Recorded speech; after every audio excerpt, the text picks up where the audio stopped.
Today is a special day, as it is. We always call this a Super Bowl Sunday at Greenbrook Baptist Church.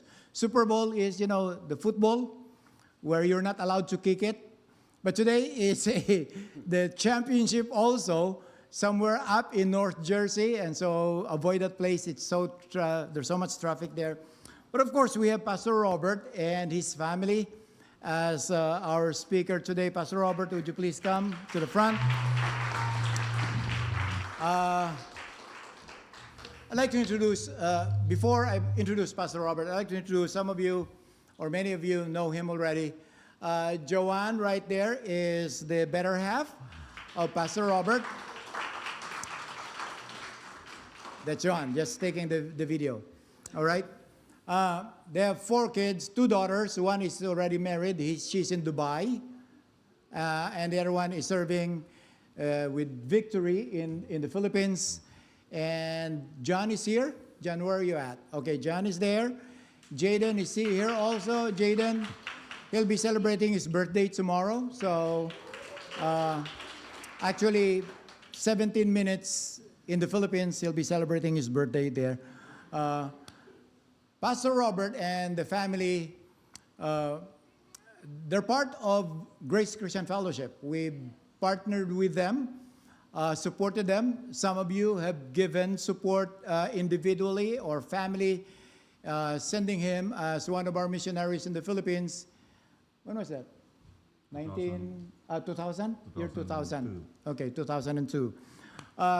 Pastor Robert played professional basketball, and you can see it in the height. He's one of those Filipinos who've eaten a lot of hot dogs and and whatever. Okay. But beyond that, the Lord has significantly used him in the campus ministries. He started mentoring, connecting with pro basketball players, and a lot of them grew up in the faith. Some of them came to the saving knowledge of Jesus Christ, and we're grateful unto the Lord for that. And then God has used them significantly in the campus ministry in Makati, and then eventually in the church ministry. We're grateful to have him here, and we'll be praying for him as they'll be transitioning them in consonance with the Lord's leadership upon them. On top of it all, the family is a friend of ours, friend in the gospel, and friend as co-workers in the Lord Jesus Christ. So, Greenbrook family, would you please welcome Pastor Robert? And let me pray for you, Pastor Robert. Let's pray. Huh? Okay. Okay. Akala ko, kikis ka sa akin. I just want to hug you. All right, let's pray together. Let's pray for Pastor Robert. Let's pray. Father, I pray for Pastor Robert this morning as he will be ministering to us. I pray that your word will be clear. You have spoken to him. Would you speak, please, clearly, powerfully, dynamically to us this morning, because it is your word. It is how you've used him in the ministry in the Philippines. And as they transition as a family, would you direct their steps, make things a lot clearer for them? And I'm praying that you'll pave a way for the ministry to be started wherever you would lead them. And right now it's in the Virginia area. Bless the time where he will speak to us this morning. In the name of Jesus Christ, our Savior, we pray. Amen and amen. Amen, God bless Pastor you, Dave. brother. Thank you so Okay, much. okay. God bless you. God bless you. Thank you. I love you, Pastor Dave. I love you so much. I love you, Mother Amy. I appreciate you all for opening your door for us, and I wanna. Pastor Dave and Mother Amy is more than a friend to us. Actually, Pastor Dave, I can consider him as my spiritual father. I know Paul said that you have many teachers and mentors in the Lord, but Paul said he was the only spiritual father to the Corinthians. But for me, Pastor Dave is a spiritual father to me because he not only shared or demonstrated the gospel, but also he journeyed with us. He helped me and my family. He ushered us to fulfill our calling in the Lord. So for 25 years as a campus missionary in the Philippines, we've witnessed so many great things in the Lord. And we can't do all those things without Pastor Dave and Mother Amy. And I know they're very uncomfortable. They don't like this, this kind of honoring, but I'm here at the pulpit. So I only have 30 minutes. I'll use the first 15 minutes in honoring Pastor Dave and Mother Amy. Yeah. Because whether you like it or not, words, for me, words is not enough. It's not enough to honor and thank them, to be grateful to God and tell them this is how much value you have in our lives. I mean, so many things happen. And I remember when I was stepping into the ministry, first 3 months, we were raising our funds. I was just 28 years old. My wife was just like 20 years old. I'm just kidding. She's 27 back then. And we don't know what to do. We were confused because nobody's supporting us. For the first 3 months, and our ministry, our movement gave us at least 5 months to finish our support. But first 3 months, nobody partnered with us. Only one person, and that's my mother. Yes, praise God for moms. But when she discovered that nobody partnered with us for the first 3 months, she cut her support to us by half, No, but after that, then came Pastor Dave and Mother Amy. Then the rest was history. I mean, we were able to do what God has called us to do because Pastor Dave and Mother Amy opened their time, their resources, their home, and help us. Every time we come here, they would introduce people, pastors, churches, so that we can be funded properly and so that our family can serve the Lord for 25 years in the ministry. 25 years. So if I were you later after the service, I'm going to treat Pastor Dave and Mother Amy to wherever, like Jollibee, whatever, if you have Jollibee here. Okay, McDonald's, whatever. Fogo de Chao. Yeah, No, I like that place. I want to continue, but I want to ask everybody to please stand up. I want to read these verses. And I'm not done yet, okay? I told you 15 minutes of honoring Pastor Dave and Ate Amy. I will continue after reading these verses. By the way, Pastor Dave, I commend our music team here. I think you guys is the top 5% in the U.S. that are, watching our worship leader a while ago is like watching William Wallace lead the worship, You know William Wallace? You don't know William Wallace? Braveheart? Freedom! Something like that. You don't know? My age, Gen X, you know what I'm talking about, right? Okay, so, and then another thing, disclaimer, English is my third language. My second language is Tagalog. My first language is Taglish. Okay, so if I catch myself speaking in Taglish or Tagalog, don't worry, I'm going to translate that after.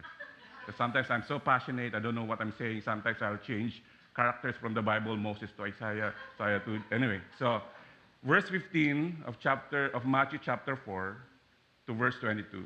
From that time, Jesus began to preach, saying, "Repent, for the kingdom of heaven is at hand."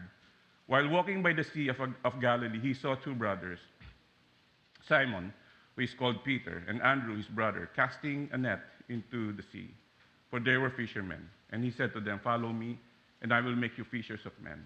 Immediately, they left their nets and followed him. And going on from there, he saw two other brothers, James, the son of Zebedee, and John, his brother, in the boat with Zebedee, their father, mending their nets, and he called them.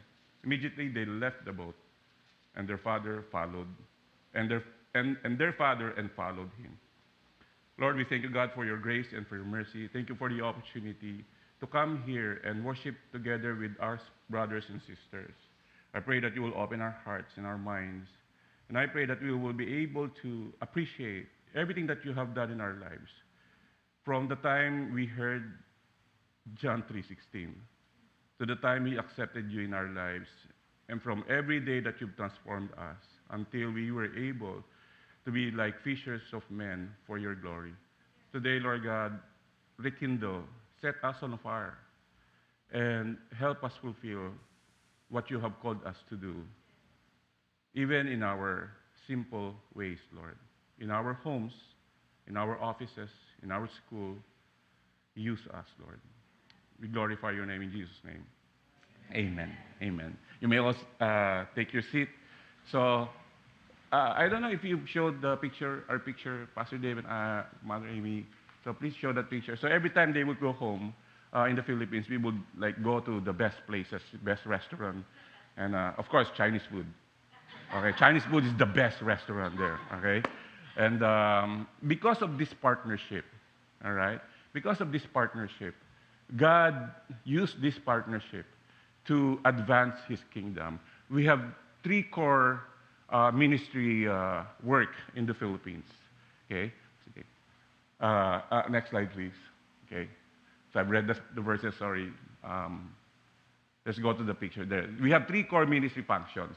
As a campus missionary and a pastor in the Philippines, we do campus outreach, we do student discipleship, and we also do leadership development. Under campus outreach, for 25 years, not trying to boast. Next picture, please.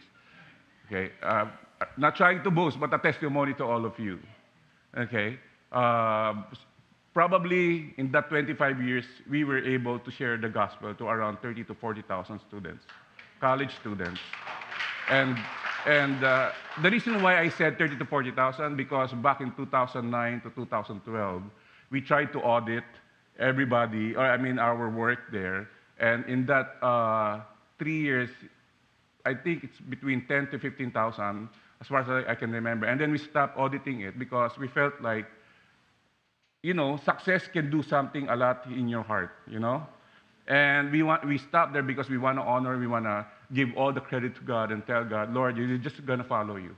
We're just going to follow you and do what we want us to do. And then we'll just, you know, enjoy the harvest that you have put in front of us. So, thousands of people, college students, high school, received the Lord, heard the gospel. Not only campus outreach, but we make sure that these students are being discipled. So next slide is student discipleship. So we do discipleship in the mall grounds, in homes, McDonald's, Starbucks, depending on your economic status. Okay, sometimes outside Starbucks, you know. We make sure that we develop, you know, we help them follow Jesus, fish for men, fellowship with other believers, until they discover their calling in the Lord. We also do, most important in our ministry is we do the leadership development, which is the next slide. And when I'm sharing this to Pastor Dave, like I'm telling them that, Pastor Dave, this is the fruit of our labor, because, you know, leadership development, when you're done with ministry, people will continue what you have started, right? So in that 25 years, praise God, through this ministry and through this partnership, we were able to raise 30 missionaries, not only in local setting, but also international. 30 missionaries, and out of that 30 missionaries, we were able to raise 10 pastors, and 2 of them are senior pastors now in Manila. And they're leading, like every congregation, they're leading at around 1,500 to 2,000 congregation. And they're like 35 years old. So I feel old. And that's why I'm here. Anyway, so, and that's all because of what God set in ministry, in campus ministry, partnership with pastors and members like you and missionaries like us. We pray, we send, we go. Okay. And not only, so one of them is, next slide, okay. Pastor Dave, you want me to hold because I'm very, you know, parang it's hard to ask you forward. Yeah. When we press forward, that's backward, or number one? Number one, okay. Yeah, so one of the senior pastors, Pastor J, Pastor JR, he's leading the Parañaque Church, and he's leading around 1,500 congregation. He's also Pastor James from Pasig, leading around 500 people in that church.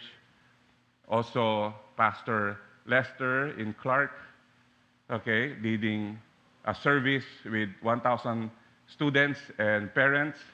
Also, Pastor Brian Sebastian in Taguig, that's around like 2,000 members there and leaders, and all because of what God has done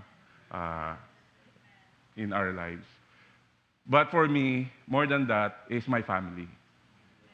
My family is serving the Lord. My eldest is part of, she's also full-time, and her husband is a campus missionary as well. And my second daughter, married to JV, now working in Every Nation, Dubai, also helping our church there. And my two boys here are part of our leadership team in the Philippines. And my youngest son is leading Kids Church, okay, in the Philippines. And I'm proud of him. And he loves football. Sorry, soccer, okay? Okay, he hates that when I say football. It's not football, it's soccer. Okay, so is that? But the reason why I'm showing the picture of my family is because this is my dream family. It's my dream family. It's a miracle, okay? Maybe you're seeing all these numbers and all these people, and for you, these are just numbers. Maybe for me, these are not numbers. These are changed lives. 25 years, 40,000 students, 30 campus missionaries, 10 pastors, 2 senior pastors. I know this seems like just numbers, but in the kingdom of the Lord, these are changed lives, transformation, love and passion for Jesus among young people were born. Families were reconciled. All right? And young people answered the call to evangelize and make disciples in marketplaces everywhere, outside the Philippines, in the Philippines. These are all miracles of the Lord. This is all by His grace. And at the same way, it's a miracle that my family is serving the Lord as well. And the reason why I said that, and I'm going to share that to you, our testimony. So today, this is more like a preaching, but this is a preaching testimony. It's a preachimony, okay? Because if this is your first time here, please come back next week, okay? This is my, I won't be preaching next week. It's Pastor Dave will be preaching next week, or Pastor Paulo. So if you're looking for a deep theological preaching, that's not me, okay? Okay? But come back next week because there are more better preachers than me, okay? I'm just their student. They are my masters. No, I'm just kidding, okay? Pastor Paulo is an inspiration to me, okay? He went so many trials in life. And so every time I watch him, his Instagram story, I get inspired, you know? Get inspired. Okay. So for that 25 years, I've learned so many things. So many things. I don't know with you, if you're in my age, I'm sure you've been doing a lot of reminiscing or coffee moment by yourself, and you're talking to yourself, and sometimes you feel depressed. When you're depressed because you feel, when you look back in your life, you miss a lot of things, a lot of opportunity, right? And you've done so many bad things, and you wish that if you could turn back the time, you will do a different thing. Or sometimes some of us, like my age, I feel anxious because I can see the future. You know, as a missionary, we've turned away from all our goals in life, our dreams to be successful financially. We've turned away from those places, from those goals and dreams. And sometimes you feel anxious. But you know, for working with the Lord for 25 years, there's only one thing that I can say and, you know, give a testimony to you. It's the journey of the Lord in our lives. It's God's journey. It's when Jesus walked with us from the first day. That's why my daughter one time, she was messaging me, Dad, she said, Dad, I'm having a hard time doing devotions because I'm so busy here. And I have to make a fresh commitment. I need to read the Bible before I go to work because I'm a Christian. I need to do this. Why am I acting like this? Why am I so passionate? Okay, because of our worship leader here. Okay, okay, okay. I'm sorry, bro. So I sense also there's going on between you and. Is it true? Okay, so, okay. So I just feel it in the spirit. So, and then it confirmed when they sat together. Okay, where were we? Where were we? Wow, where were we? So that journey, I told my daughter, I understand you. I think we've been through all those seasons in our lives. We struggle reading the Bible because we're a Christian. I need to read the Bible because I'm a Christian. But today, when I read the Bible, it's not because it's an obligation, but it's actually a desire. Today, my motivation is presence, God's presence in the moment. So when I enjoy God's presence with that coffee, it takes me 3 hours just watching the trees and the birds. And my wife was just waiting behind me.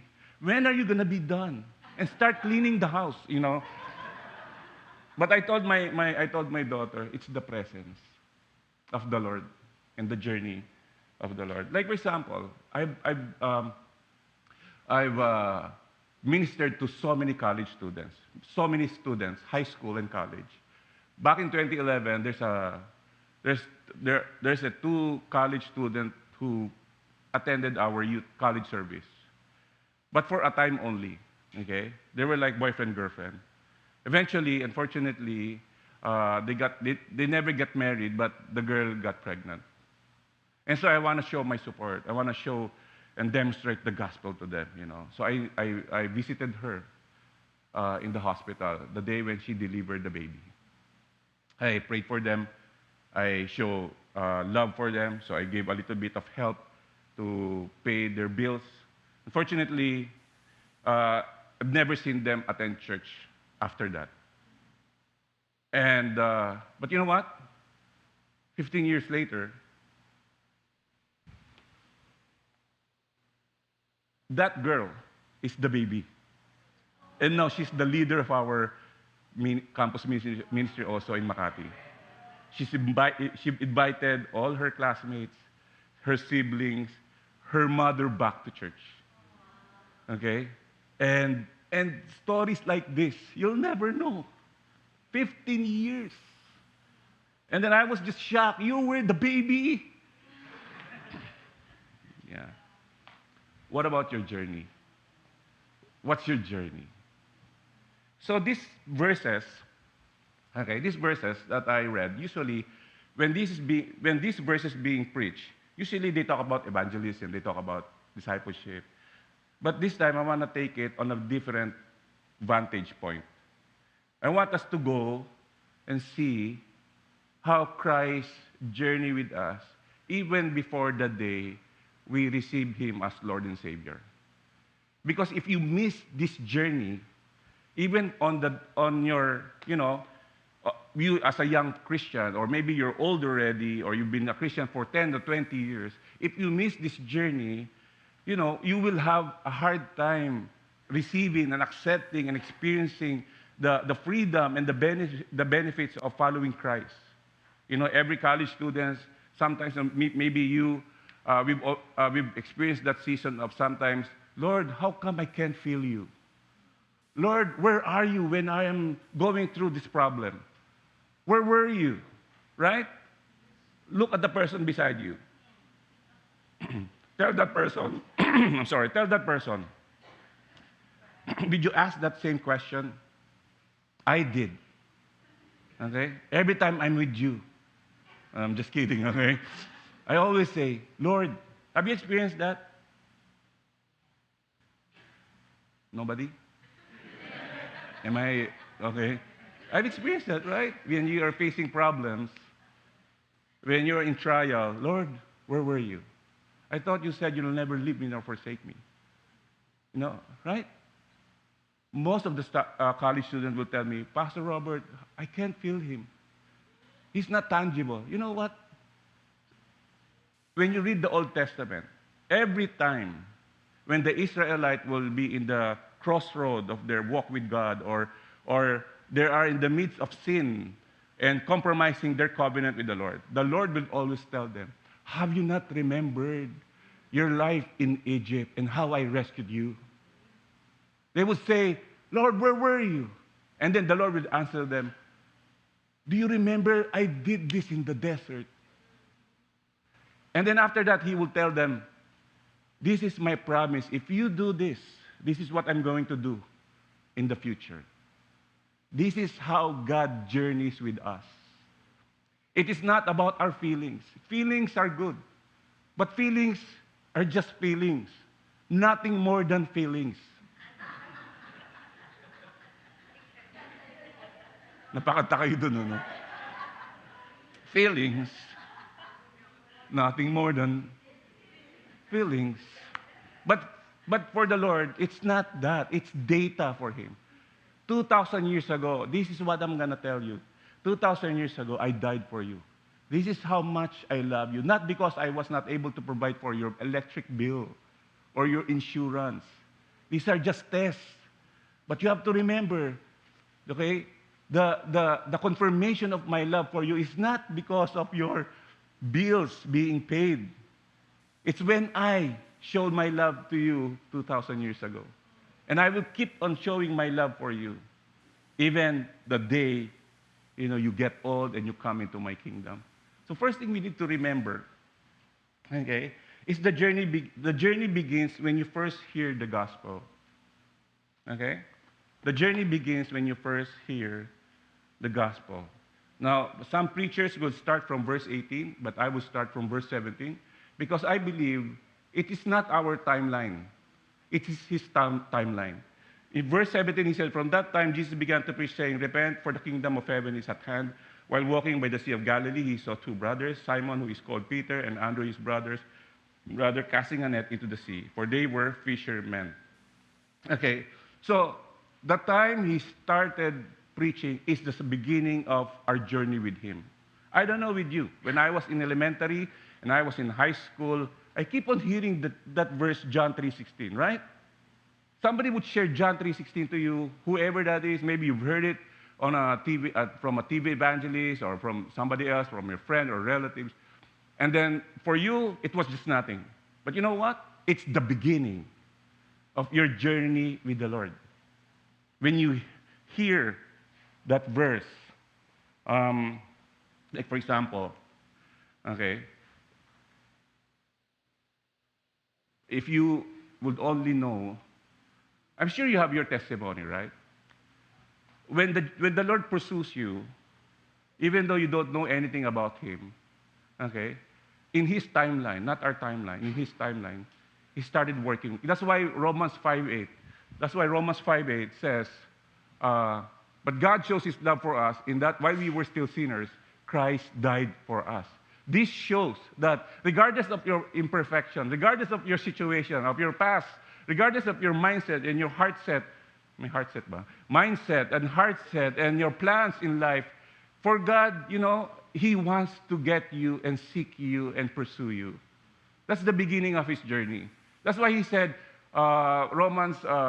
Luke 19:10, for the Son of Man came to seek and to save the lost. Most Christians, when you hear them say their testimony, they will always say, I was like this and I was like that, I did this, I do vices and all, until I accepted the Lord. I found the Lord and accepted the Lord. But Christ is not the one being lost. We're the one who's lost. And He's the one looking for us and found us. Amen? And so, I remember, just to give you a background of my life, I realized when I was 6 years old, I realized that we were so rich. We were like the 5% of the Philippine rich people. I'm not trying to boast, but I want to let you know, just listen to my story.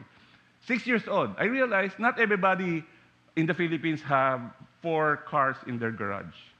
We had Land Cruiser, we have Mustang, and we have a Camaro, and even our cook, our chef, he had his own car. And we have a garden, we have a big house, because my father was he's an actor in the Philippines back then during the 70s and 80s, and my mom also was an actor. But when I saw that we were rich and we have all this money, for me, what is the profit? What's the benefit of all these riches if your mom and dad will always fight for almost everything. Like every day they would fight. So I was not attracted to money even at the young age. I don't care about wealth because doesn't matter. It doesn't, what's the point of you having so much money and yet there's so much dysfunctions in your home? Right? So I became rebellious. So my parents separated when I was 8 years old. I got rebellious. I hated the world. But because my parents was not there, I have nobody in my life to protect me. And just to let you know, to make the long story short, because some of you are getting sleepy already, but that's okay. Maybe you're just feeling the moment, okay? Because I don't have my parents, I don't have my dad, so my mom will always bring me anywhere else, okay? Everywhere. And my neighbors, those people sometimes in my home, okay, would abuse me physically, verbally. And I was also, as a part of my testimony, I was also sexually abused by those people in our neighborhood. And so, my life, okay, I don't have a parent, I don't have a dad, I don't have no values, no principles, no help. I'm broken at age 8 years old.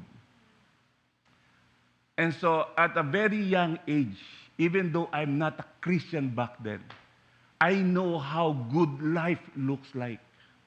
You know what I'm saying? Even though I'm not a Christian, I know a good life is you have a complete parent, you have kids, children on your dining table, regardless of what you're eating, whether that's just instant noodles. As long as they're there, you're united, you're together and speaking about love with one another. For me, that's a good life. That's my dream. But the problem is, since I'm not a Christian, I don't know how to get there. The more I try to get there, the more I get worse, right? So I go to vices, alcohol, substance and all. I get into fights all the time. I got kicked out in my elementary school when I was grade 3. Can you imagine? I started punching everybody because I hate the world. I left the campus. I was so bad. And then I heard John 3:16. And I don't care.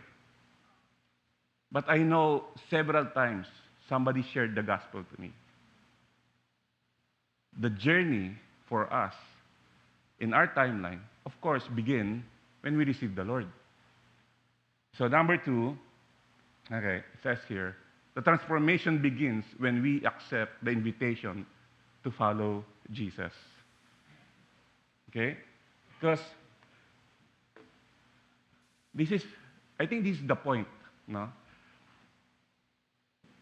For Jesus, He knows how to get you there. I don't know. You don't know how to get there.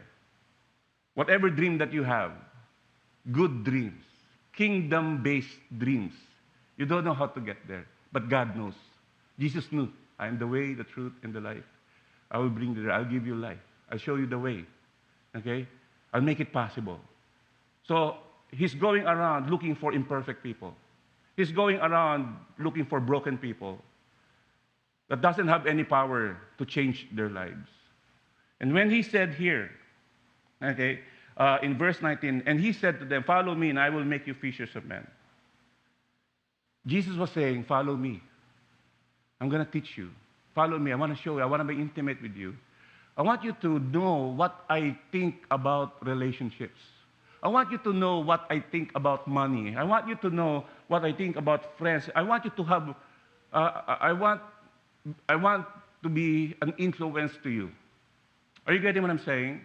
I want you to see me. I want you to know what I think about alcohol and language and movies and social media and politics. I want you to see my heart and my mind. I want you to see what I see. I want you to hear what I hear. I want you to go where I go.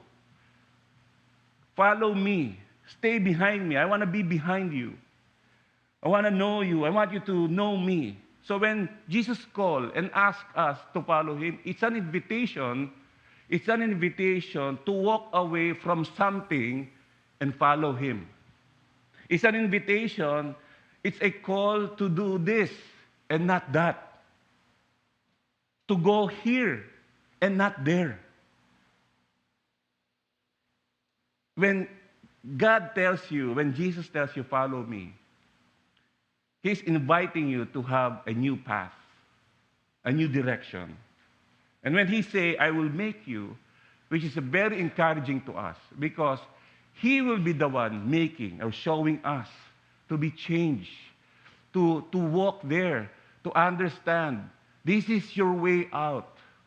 I will make you, not you. He didn't go there, follow me, but before you follow me, fix yourself first. No, we cannot fix ourselves. That's why he said, I will fix you. I will show you. I will make you to be what God intended in the beginning, from the start, before the creation of the world. He will make you back to the original design. So, for example, all our lives, I don't know if you remember your first time experiences. Like for me, my first time to have friends, these people influenced me, right? They influenced me. I remember my first time to say a foul language, my first time to lie, my first time to gossip, to backbite, my first time to feel envious. Why? Because I was influenced by the people around me. Our lives were influenced by the people we choose to share our lives with. And so I saw these people with me. They have hate, anger. I still remember the day when I received my first salary, and I kissed that Philippine bill, that peso bill, and I said, "Mwah!" When I took those money from my brown envelope salary, you know, Pastor Dave, do you remember those brown envelope when we received salary in the Philippines? They will hand us the brown envelope, our boss, and then I took it out. And then that's from my career as a basketball player before. I took that money out. That was like 6,000 pesos. And that's only like $100 today. And then I kissed the money. Mwah! And then I bought 3 Big Macs. After that, you know why? Because Michael Jordan bought 3 Big Macs on his first salary. You know that story? I was influenced by the people I choose to walk with. And so these same people doesn't have any love for God. They don't have any care for God. We were influenced by that. What am I trying to say? I'm trying to say, I want to influence you. I want to influence you. You know what? If you lack passion and you lack fire in your relationship with God, I suggest you go with the young people. Just watch them. Go every Friday night. Just stay at the back and watch them. When our friend here leading the worship a while ago, di ba? I was there on the side when he was like, I was there on the side, but Pastor Dave, I don't want him to feel like, what's happening to you, Robert? You know? I was like, I want to be part of the music team. I want to just rock and roll with this guy and headbang him, you know? If you surround yourself with people who love God, whether you like it or not, you will be influenced. There's fire will come out from you. Like Jeremiah said, I cannot hold your word in my bones. I will share, you know, it's like a fire shot up in my bones, your word. Is still okay? So like in the Philippines, we have a culture in the Philippines, even up to now, from 70s, 80s, 90s, and even up to now. When you attend a Bible study, people will tease you, laugh at you.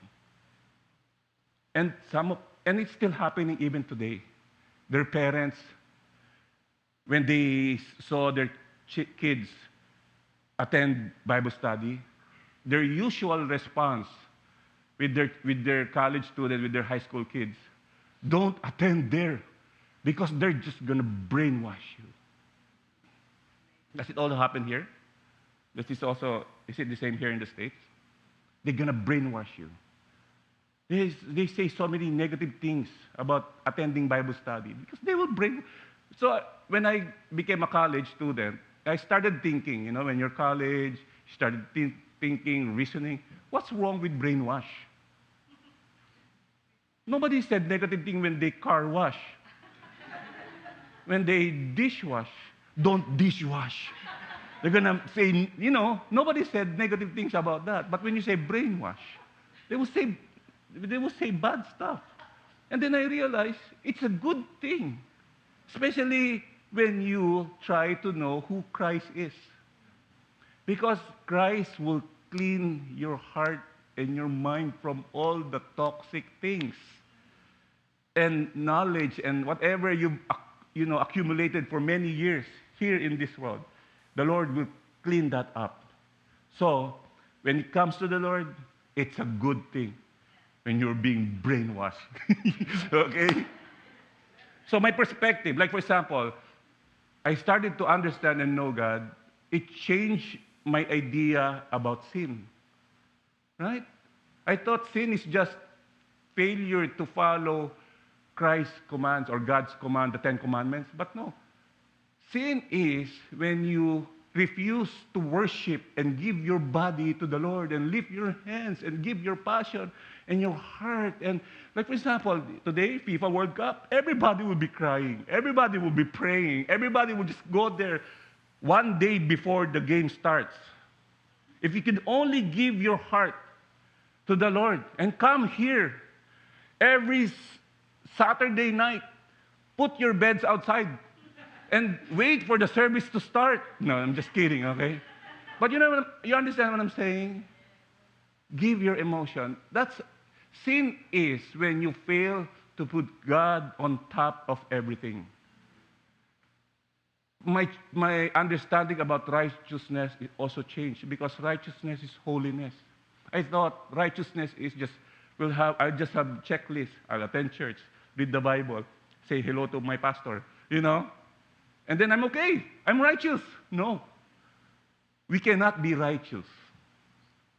Whatever we do, the only righteousness that we can have is when we receive Christ in our lives and His blood and believe that He's resurrected. That's the righteousness that will be imparted to us. For me, and He also changed my perspective about reading the Scripture. Before, when I read the Scripture, I thought it's just a measurement. Pastor Dave, just let me know, it's already 12:24, okay? I still have a testimony to share, okay? Where were we? What am I trying to say? It changed my perspective and my view and my understanding about reading the Bible. I thought reading the Bible is I thought reading the Bible back then is a measurement. It measures me.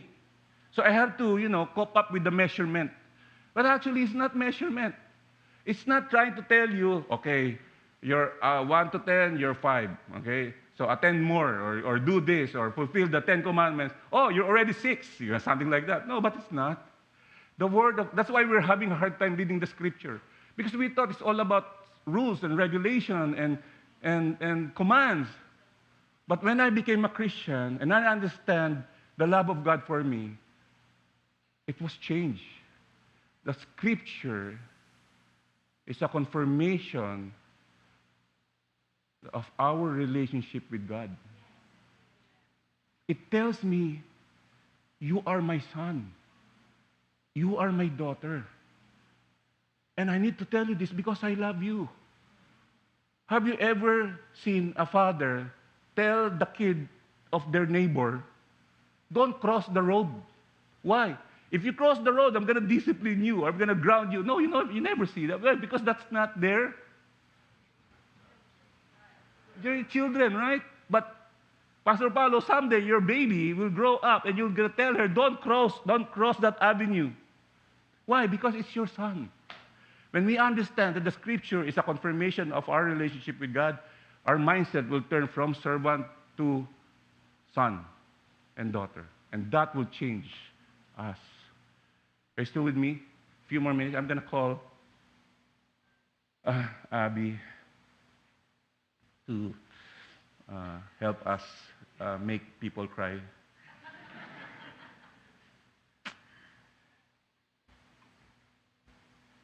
So the third point is this: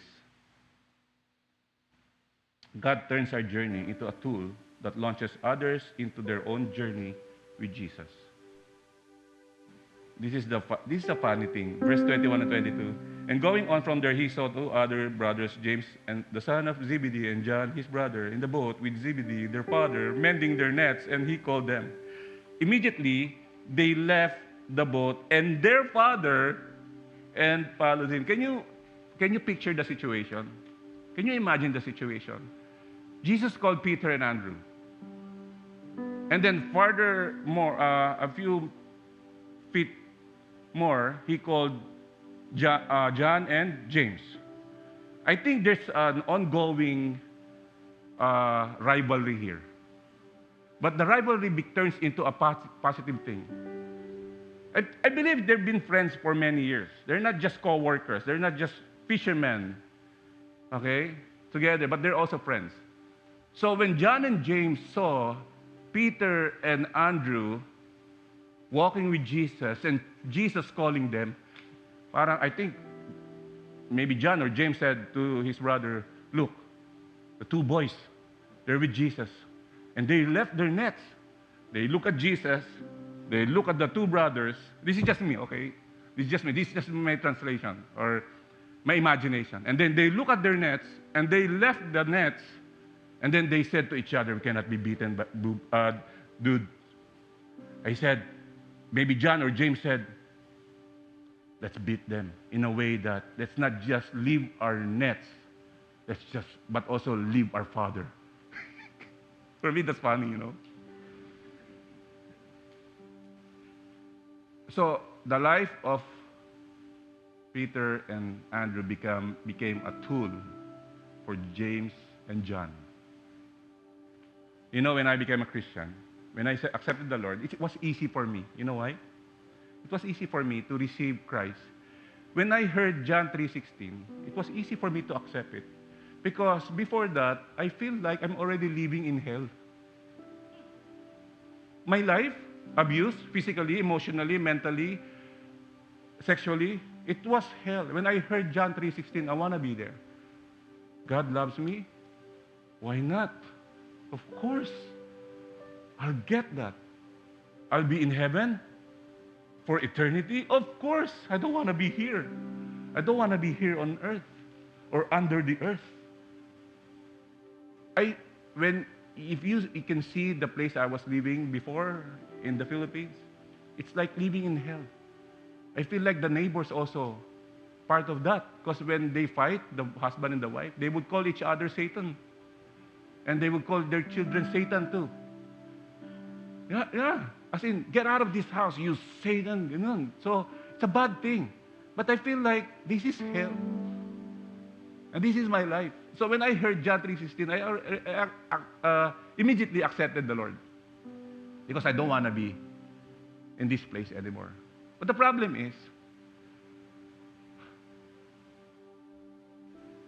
when they invited me to go to church, I was not actually attracted to the music style, you know, the alive, alive, alive forevermore. So for me, that's so corny. But what attracted me is when I started knowing or seeing the lives of those people in the church. I said, what's his name? Joey. He's what? He's a businessman? Yeah, he got 3 boys. And I saw his wife, I saw the children, they were happy. And I saw these several men who also have, you know, complete parents, complete family. I said, I'm going to come back here next week. I'm going to come back here next week. Why? Because I want to know these people. I think these people can help me fulfill what I've been dreaming for. To have a family that is complete and happy and eating instant noodles, but still Christ is in the middle. Are you getting what I'm saying? And so then, but all those times, there's a question in my heart. There's a bitterness in my heart. Lord, why did you allow this thing to happen in my life? Every time. Every time I'll see a family that's having a good life, my question for me to the Lord, Lord, why did you allow this to happen? Because if I will have my own kid, I won't let that happen to them. You know, the usual question. Are you with me? And then one time, I have a friend in the church invited me to have an overnight in their house. They're kind of rich also. So the next morning, they're trying to show off. They prepared all the breakfast, kind of breakfast that I love. You know, beef, pork, egg, all kinds of eggs, boiled eggs, scrambled eggs, sunny side up, you know, floating eggs, whatever, you know. So all the meat, the fish, and all. These guys are very rich, but that's not the one who impressed me. You know what impressed me? We sat down, the parents and the 4 siblings, we sat down, and I have a friend there, the eldest, his name is Paulo too. That's why I can't forget you, bro. Okay, his name is Paulo too. And then the father said, Paulo, do the honors. So I was like observing, you know. And there was a card. There was a card in the middle of the dining table. Okay? And Paulo took one card. And then he read the scripture. And he read Jeremiah 29:11. I have a plan for you. Not to harm you, to give you a hope in the future. And then he put it back. He placed it back. They hold hands. They close their eyes. I was like, okay, holding hands, hold hands. And they closed their eyes. But I didn't close my eyes. I just observed them. They were praying. So my friend Paulo started praying. And I was observing. They were praying. And I'm observing. Good prayer. Simple. They're complete. And then when my friend said, in Jesus' name, amen, I said, can you excuse me? I need to go to the bathroom. Okay, I went to the bathroom. I locked the door. And this is real story, okay? And then I said, actually, this is what I did. I pointed to the heaven and I said, what did I do to deserve this kind of life? To be abused? What did I do? Am I a bad kid? Am I a bad person for you to allow all these things to happen in my life? My father left us, my mother left us, people around me abused me, use me. And then I keep on telling God, answer me today. What did I do? And that was like 10 minutes of trying to argue with the Lord. And then my friend knocked the door. Robert, are you okay there? I'm okay. Okay. Come on, my dad's waiting for you. Okay.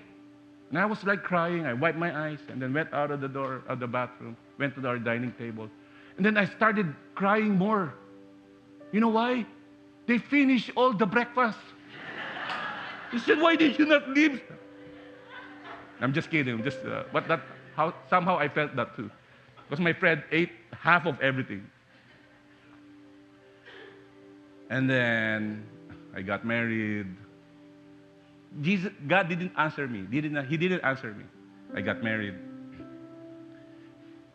I think 15 years later, I'm in full-time already. I met Pastor Dave already. I'm back to the Philippines because I migrated here before.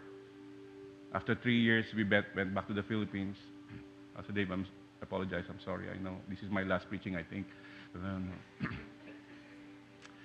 Went to the Philippines. Been doing ministry for 2 years. And then I was walking in one of the biggest mall in the Philippines, Mega Mall. I went to a Christian bookstore. And then I saw this. And I bought it for 100 pesos. And then I started running towards our house. And then I entered the house. And I called my wife, babe, Prepare the dinner. What's for dinner? Good thing we have a dinner that time. He started preparing the dinner on the table. And then I called my two daughters. John was just around a few months old.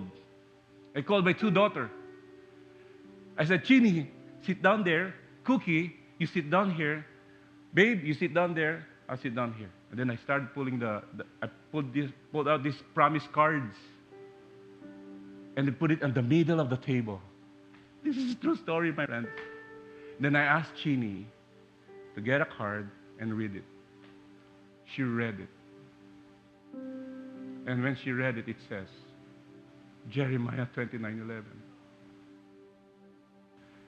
I have plans for you, not harm you, that give you hope in the future. That very moment, I understand God was journeying with us. Even from the time I was being abused, being hurt, broken, He never left us. He had a plan for me, for my family, for my children. I was there. We saw it. I saw it like it's a flash. Suddenly, I was pulled back and saw the whole picture. Years of God working, pursuing, fixing moments, events of my life, trying to woo me into a place that He knows that I won't be able to escape it. And that's what He's doing to all of you today. Regardless of who you are, what you did, because He loves you. He will journey with you. He will journey with you. Amen? Can we all stand up? Can we give God a praise?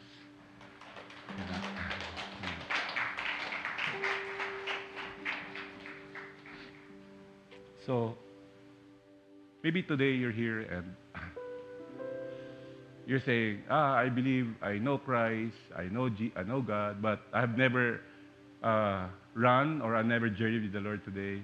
I think this is the opportunity for us to receive Christ as our Lord and Savior. If you're here today, you've never accepted the Lord Jesus as our Lord and Savior, I'm going to pray for you. I'm going to ask you to bow down your heads and close your eyes. And I'm going to challenge some of you later to raise their hands and say, Lord, I'll stop running. I'll stop being influenced by the world. I'll start accepting you and being influenced by you. If that is you, at the count of 3, can I ask you to raise up your hand and say those prayers in your heart to the Lord? Amen? Are you ready? Don't mind the person beside you.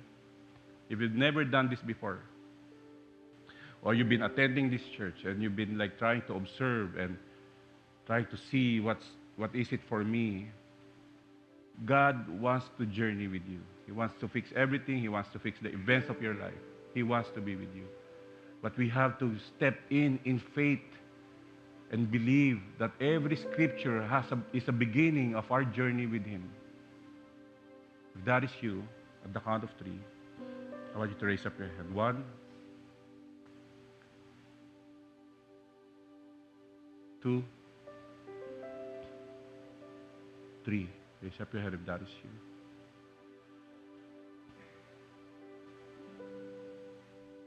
Say, Lord, I want to follow you. I want to know you. No looking around, just close your eyes. If that is you, if the Holy Spirit is telling you today to raise up your hand, that's great. It's a first step towards God's plan in our lives, in your life. Raise up your hand if that is you. I'll pray for you. Amen. Lord, I thank you, God, for these people, for our hearts, for the grace that you have in our lives. Thank you, Lord God, for this church. May we continue to grow. May we continue to embrace. May we continue to walk with you, even for the rest of our lives. Lord, help us see the journey that we have with you. From the day we heard the scripture, your desire is to free us from bondage, to free us from the past things that the enemy did in our lives. And you want to restore everything for us because you love us. I pray that we will walk with you and be intentional with our relationship with you, Lord. This is our prayer. This is our prayer. Bless the family. Bless Pastor Dave and Mother Amy. Bless everyone here. Bless every family, every person in this church. In Jesus' name we pray. Amen. Amen.